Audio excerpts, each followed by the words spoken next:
tu mets Eliab en avant. Qui est Eliab? C'est celui qui sait parler. Qui est Eliab? C'est lui qui a l'éloquence. Qui est Eliab? C'est celui qui est beau. Qui est Eliab? C'est celui qui a tout ce qui impressionne les yeux. Alléluia.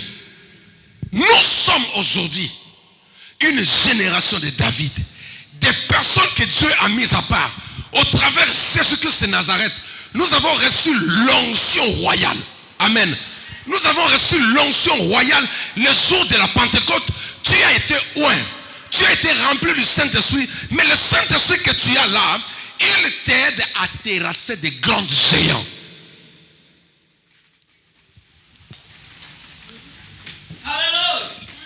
Ce qu'il te faut aujourd'hui, c'est de comprendre. Es-tu David ou tu es Eliab? Est-ce que tu es David ou Eliab? Si tu es Eliab, entre dans la généalogie de David. Des personnes qui aiment Dieu. Les amoureux du Saint-Esprit. Les gens qui sont dans la forêt pendant que les autres sont dans des fêtes. Mais lui, il est dans la présence de Dieu. David, c'est celui qui avait tout son cœur dans la présence de Dieu. David, son âme était attachée à Dieu. David aimait le temple. David aimait le Saint-Esprit. David aimait Dieu. Dieu dit, voici l'homme selon mon cœur. Tout son cœur était vers Jésus-Christ. C'est pourquoi Jésus-Christ a fait de lui un tueur de géants. Le Goliath de ta famille ne peut pas être vaincu par ton grand frère. Jamais. Il y a certaines personnes qui ont été les premiers dans la foi, qui ont connu Dieu avant toi. Mais ce sont des Eliab. Alléluia. Il y a des personnes qui ont 20 ans, 50 ans dans la foi, mais ce sont des Eliab. Et ils ne pourront jamais terrasser Goliath. Quant à Goliath, c'est ta proie. Goliath, c'est ta proie. Goliath, c'est ta proie. Tu vaincras Goliath. Non. Je disais à quelqu'un, tu vaincras Goliath. Tu vas vaincre Goliath. Tu vas vaincre Goliath. Tu vas vaincre Goliath. Tu vas vaincre Goliath. Laissez-les s'occuper des policiers subalternes, des caporaux, des adjudants, des petits démons courts de taille. Laissez-les suivre. Mais toi, tu as été formé par Jésus-Christ. Toi, tu as été équipé par le Saint-Esprit pour terrasser les géants. C'est-à-dire la situation qui fait trembler tout le monde. Quand la sorcellerie dit non aux autres, mais toi, à ton arrivée, la Bible dit, tant que tu vivras, nul ne tiendra devant toi. Tant que tu seras en Christ, aucune force du monde des ténèbres ne tiendra devant toi. Parce que toi, tu es un David. Et Davina. Dis à ton voisin fille, à ta voisine Davina. Bon, ceux qui sont trop des moins âgés filles, ce sont des Davinates. Est-ce qu'on peut acclamer le Seigneur?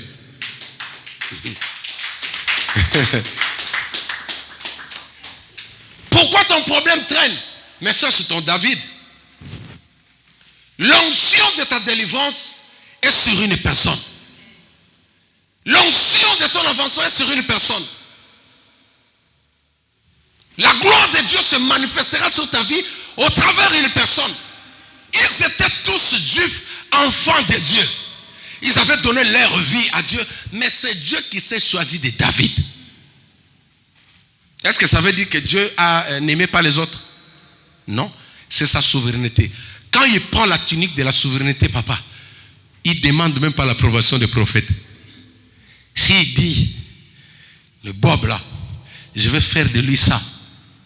Personne, même si moi je viens, je dis, Seigneur, Bob il vient en retard à l'église. Comment tu peux faire des choses comme ça? Pourquoi tu ne peux pas passer par moi? Vous savez qu'un homme de Dieu, il y a certains hommes de Dieu qui sont jaloux. Ah oui. Ceux qui sont animés par la serre. Quand il voit son propre enfant monter, il peut lui mettre des crocs à jambes. Mais comme c'est ton père, il ne faut pas l'haïr. Amen. Il faut l'aimer. Peut-être c'est aussi une école qui te fait entrer. Il faut seulement supporter. Amen. Moi, je vous ai dit l'école où je suis passé. Moi, mon pasteur, c'était de l'humiliation. Mes amis sont là, ma femme est là. Si c'était une autre femme, elle allait m'abandonner. Moi, j'étais un sujet de moquerie. Quand on citait mon nom à l'église, les gens riaient. Eh, ma frère, mon soussou. En plus, nous, avant de nous marier, on a eu une fiançaille manche longue. Hein? Ah, voilà. Un jour, le pasteur a dit, on a des licenciés en fiançologie ici dans cette église. Vous imaginez, et tout le monde a tourné les yeux, nous ont regardé comme ça. Alléluia. Vous voyez d'où on vient? On nous appelait les licenciés en fiançologie. Est-ce que toi, tu n'as même pas les gradués en fiançologie? Mais regardez aujourd'hui comment ça paye. Hier, les gens se sont moqués de nous. Aujourd'hui, ça construit une fondation solide. Toutes les tempêtes qui arrivent, ça passe. Je dis bien, toutes les tempêtes qui arrivent, ça tape, ça passe. La fondation est tellement solide. On a tellement creusé, on est parti dans le profondeur là. Amen. Mais acclame le Seigneur. Vous avez des problèmes parce que le fondement de vos mariages là ne sont pas profonds. Même pas le bac de fiançailles. Hein? Même pas la maternelle de fiançailles. Alléluia. Non, Dieu par sa grâce, il peut aussi, il peut faire les choses, il est souverain. Amen. Donc, mais nous, à cette époque-là, on n'avait rien. N'est-ce pas, Rebecca? Hein? Pourquoi tu ne me regardes pas? Voilà, regarde-moi comme ça. Donc, on n'avait rien. Le pasteur était un gars là, zéro. Quand les gens regardaient, ils se moquaient. On disait, ah, le frère des synthétiseurs là. Hein? Le frère des synthétiseurs. Mais aujourd'hui, regardez ce que Dieu fait. Alléluia. C'est pourquoi elle a le droit de se réjouir de mon argent. Elle doit le bouffer, elle doit la gérer, elle doit contrôler. Elle a le droit à ma carte bleue. Quand l'argent passe, ça va sur son compte. C'est comme ça. Il ne faut pas dire que c'est des fétiches. Non. C'est la fondation. C'est la fondation. Un homme qui ne montre pas son salaire à sa femme là. Le problème c'est ça, la fondation là. Comment tu peux faire de ta femme ton ennemi? Quand il y a l'argent, tu dis non, il ne faut pas monter l'argent aux femmes. C'est écrit dans quel verset là? Ou la femme, quand elle a l'argent, elle dit non, ne montre pas ton mari.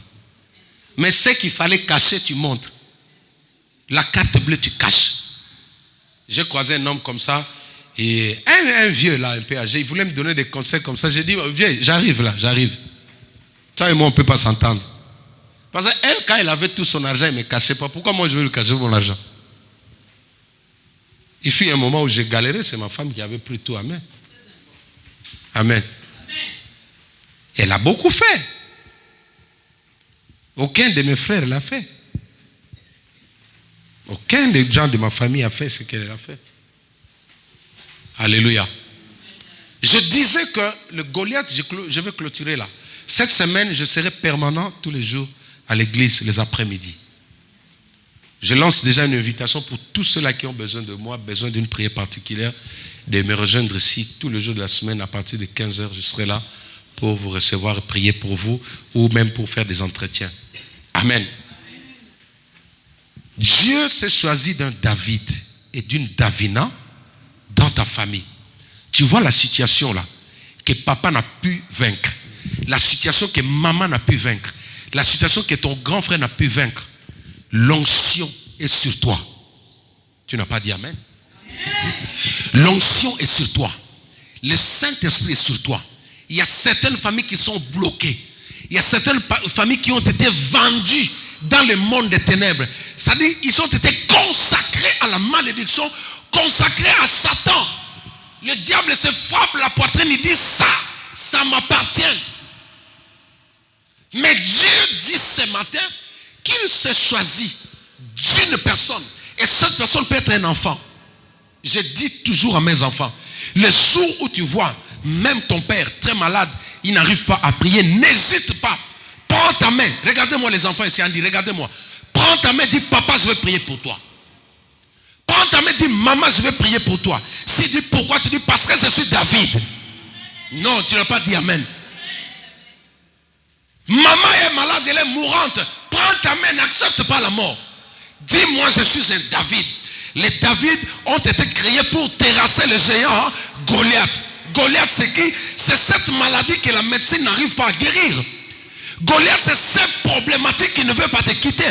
Mais qui peut le résoudre? C'était David. David, c'est le cadet de la famille. David, c'est le plus court. C'est le moins instruit selon le genre. Prends ta main, dis maman, viens.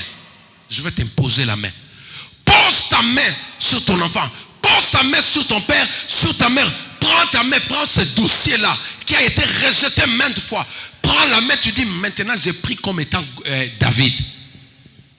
Sur le rejet de ce travail-là, est un Goliath, je viens avec l'onction royale, l'onction de David. Tu prends ta main, tu poses sur ton CV. Tu dis je déclare maintenant un emploi dans ma vie. Je déclare un travail. Je déclare un CDI. Je déclare mes papiers. Si quelqu'un te pose la question, tu dis parce que je suis David. Parce que je suis David. J'ai été créé pour écrouler les géants Goliath. Quand les gens disent il n'y a pas de travail, toi tu dis il y a de travail. Quand les gens disent il n'y a pas de guérison, tu dis il y a de guérison. Quand on dit il n'y a pas de mariage, tu dis moi je vais me marier. Quand on dit il y a la confusion, tu dis il y a la distinction. Parce que tu es David, tu n'es pas n'importe qui. Le Goliath de ta vie doit tomber. Le Goliath de ta vie doit tomber. Le Goliath de ta vie doit tomber. Dernier point sur Goliath. Goliath, c'est qui? C'est le chef de file. Goliath, c'est le chef de file. C'est là que je vais clôturer. Goliath, c'est le commanditaire. La personne que tu dois cibler dans tes prières. Alléluia. Ouh. Ah là là là là. Goliath doivent être la cible de tous les David en cette fin d'année. Ta cible, c'est Goliath. Vous savez, dans la constitution d'une armée, il y a toujours eu des généraux, il y a toujours eu des caporaux, il y a toujours eu des militaires subalternes. Mais ici, avec le premier ennemi de David, c'est un commanditaire que tu dois frapper pour vaincre toute cette armée-là. Tu ne m'as pas compris? Chers amis, certaines guerres, pour le remporter, il faut avoir la stratégie. Lisez avec moi Matthieu chapitre 26. Matthieu chapitre 26, verset 31. Alors Jésus leur dit, je serai pour vous tous cette nuit une occasion de chute, car il est écrit, je frapperai les bergers et les brebis du troupeau seront dispersés. Deuxième version. Alors Jésus leur dit, vous serez tous cette nuit scandalisés à cause de moi, car il est écrit, je frapperai les bergers et les brebis du troupeau se disperseront. Alléluia. Je prends ce texte pour le transposer en sens inverse. Le premier sens ici, qu'est-ce qu'il dit? Comment le diable est en train de déstabiliser l'église? Ou comment le diable a cherché à déstabiliser les apôtres? Il avait ciblé le maître qui était qui? Parlez avec moi. Rebecca, il avait ciblé le maître qui était qui?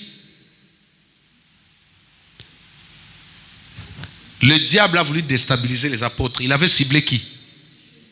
Mais dites ça fort. Il a ciblé Jésus-Christ.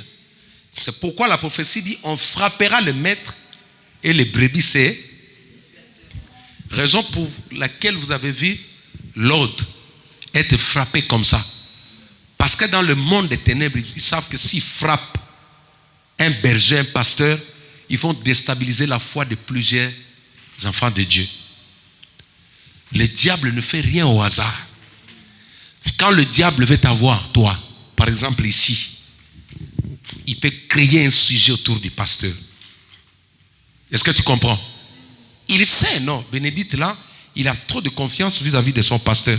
Ce qui n'est pas mauvais. La Bible dit dans 2 Chroniques, confie-toi à l'Éternel, tu seras affermi. Et à ses serviteurs, tu seras Non, non, non, non, non, non, non, non, non. Tu réussiras. Hein? Quand la réussite, Dieu l'a mis entre les mains de ses serviteurs, ta réussite.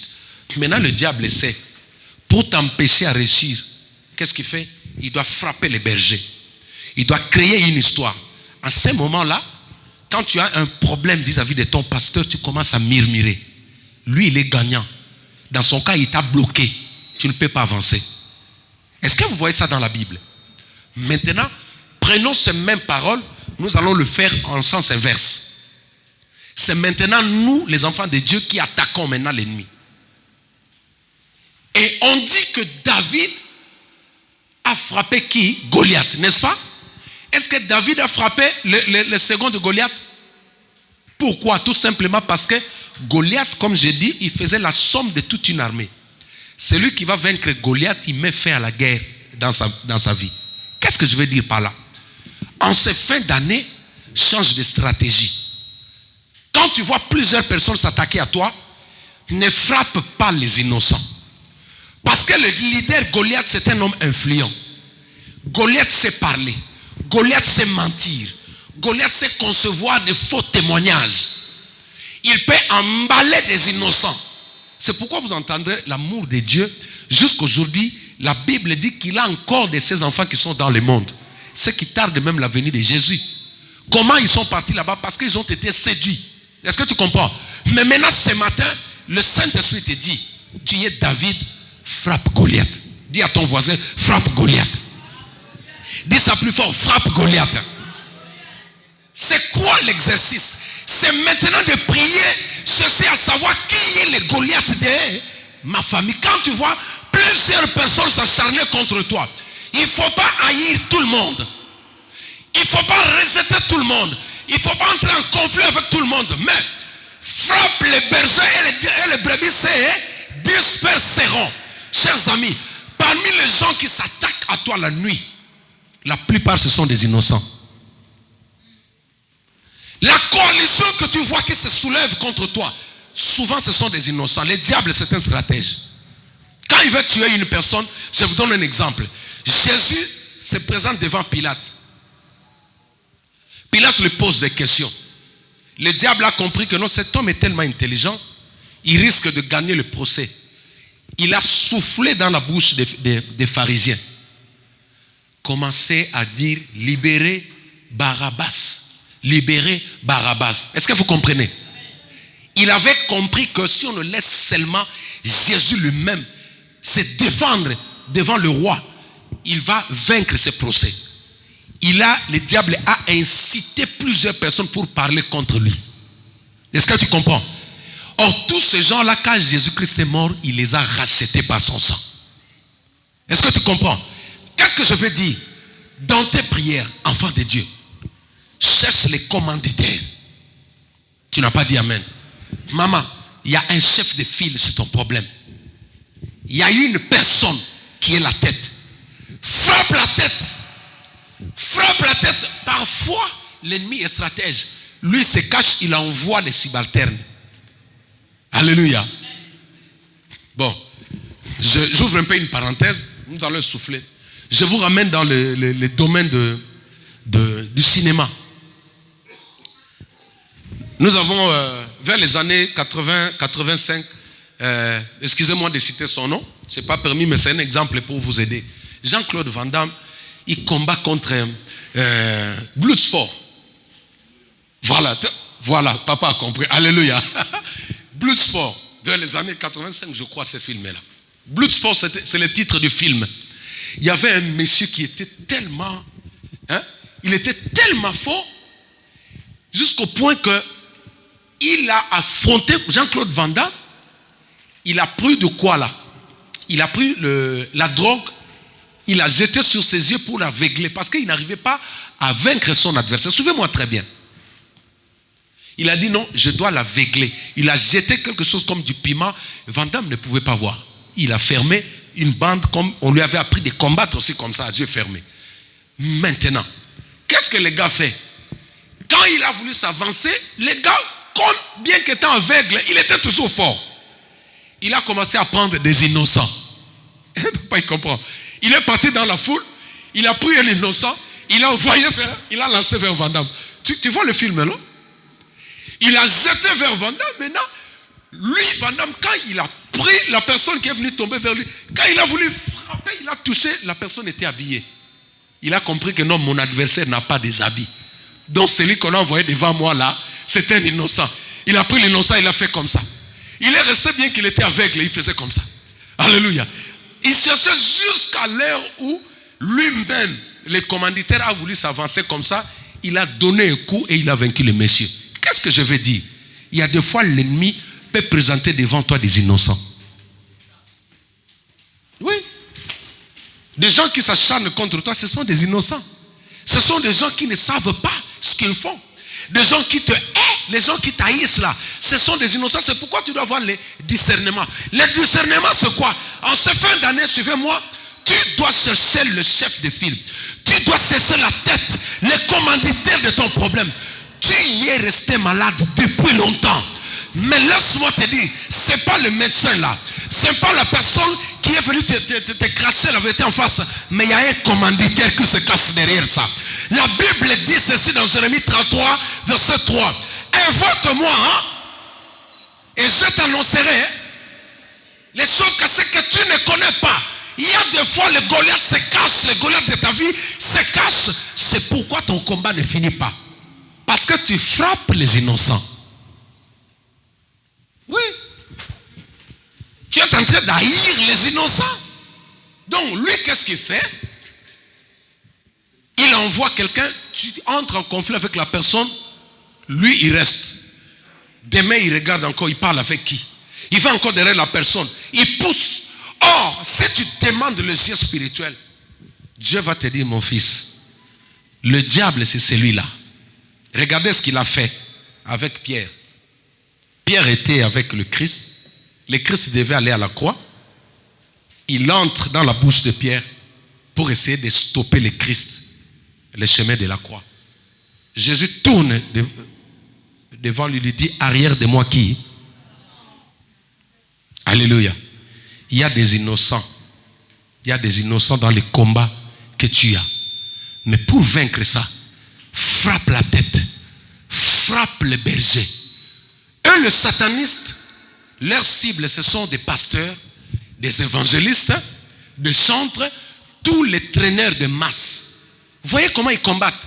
Mais toi, enfant de Dieu, au lieu de frapper aussi la tête dans leur camp, toi, tu t'acharnes contre les innocents. Comment tu vas vaincre, toi qui me suis à la télé? Tu sais bien que la personne qui est en train d'envoûter tous ces gens-là, c'est celui-là. Mais toi, tu t'acharnes sur l'innocent. Écoutez, frappe la tête. Dis à ton voisin, frappe la tête. Frappe la tête. Frappe la tête. David a frappé la tête qui était Goliath. Ta prière, tu dois chercher qui? Goliath. Ta prière doit chercher qui? Goliath. Et Goliath, pour le connaître, maman, tant que ton Goliath sera vivant, tu auras toujours des problèmes. Oui, parce que c'est lui la matrice.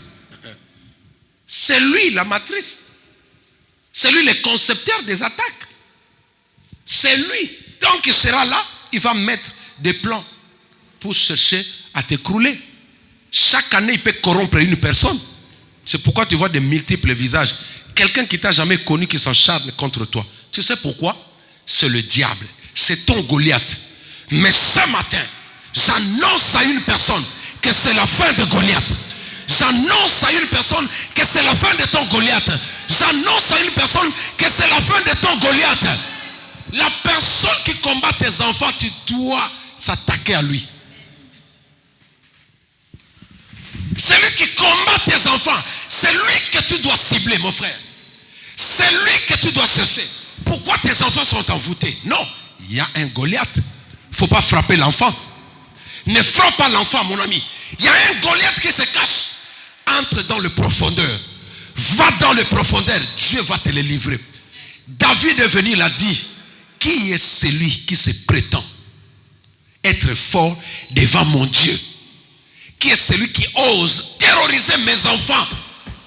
Qui est celui qui ose s'avancer contre mon mariage? Tenons-nous debout, nous allons prier. Alléluia. Je sens une colère en moi. Alléluia. Je sens une colère. Tu sais pourquoi ta situation n'avance pas? Parce que ton Goliath est toujours vivant. Ton Goliath est toujours vivant. Ton Goliath est toujours vivant. Ton Goliath est toujours vivant. En cette fin d'année, au lieu que ce soit eux qui frappent les bergers dans notre camp, c'est nous qui allons frapper les bergers du camp adverse. Tu n'as pas dit Amen. Amen. Tous les bergers qui sont dans les camps de l'ennemi vont tomber en cette fin d'année. Non. Ton Amen là ne me donne pas l'envie de prier. Je disais tous les bergers, tous les Goliaths dans le camp de l'ennemi, les hommes influents qui s'attaquent à toi cette fin d'année, j'annonce leur mort au nom de Jésus-Christ. Celui qui veut t'enterrer lui-même, il partira à ta place. Celui qui veut t'effacer de la terre, lui partira à ta place. La Bible dit, je donne l'Égypte en rançon pour Israël. Celui qui veut ta mort va mourir à ta place. Le Goliath de ta vie va mourir à ta place au nom de... Commence à invoquer le feu de Dieu, alléluia. Commence à invoquer le feu de Dieu. Commence à invoquer le feu de Dieu maintenant. Commence à invoquer le feu de Dieu maintenant. Commence à invoquer le feu de Dieu. Rimambro Santa